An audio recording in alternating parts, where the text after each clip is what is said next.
Kailan mo huling sinabi, ang mahal na ng lahat? Kung madalas may explanation iyon, tinatawag itong inflation. At ngayon, i-explain ko ito gamit ang isang saging. Noong 2010, ang isang kilo ng saging ay 30 piso. Ngayon, 80 piso na. Ganun ang inflation, ang pera mo, pareho ang halaga pero ang nabibili mo, tumataas. Ang inflation ay ang patuloy na pagtaas ng presyo ng mga bilihin at serbisyo sa paglipas ng panahon. Hindi ito basta price increase. Ito ay pangmatagalang pattern. Bakit nagka-inflation? Tatlong pangunahing dahilan. Una, mas maraming pera sa ekonomiya. Pangalawa, mataas na demand. Pangatlo, mataas na cost ng produksyon. Sa Pilipinas, sinusubaybayan ito ng PSA, Philippine Statistics Authority, sa pamamagitan ng CPI o Consumer Price Index. Ito ang opisyal na sukatan ng inflation rate natin. Kung ang sweldo mo ay 15,000 piso ngayon at nananatili iyan for 5 years, pero tumaas ang inflation ng 5% bawat taon, ang buying power mo ay bumababa ng halos 25%. Pero hindi lahat ng inflation masama. Ang target ng BSP ay 2 hanggang 4%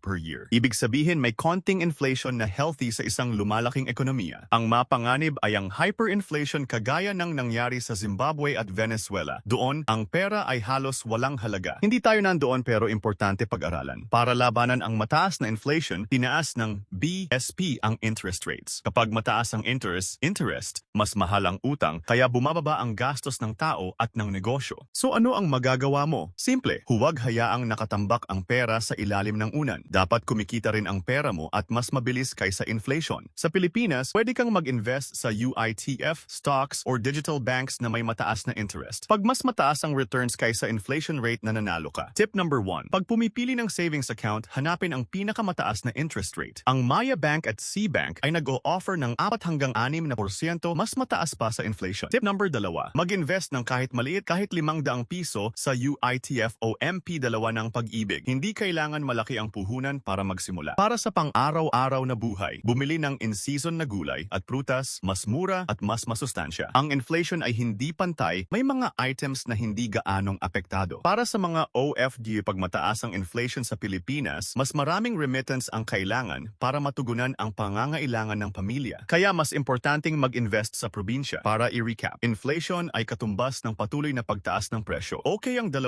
hanggang 4%. Labanan ito sa pamamagitan ng mataas na interest savings at investments. At huwag hayaang matambak ang pera.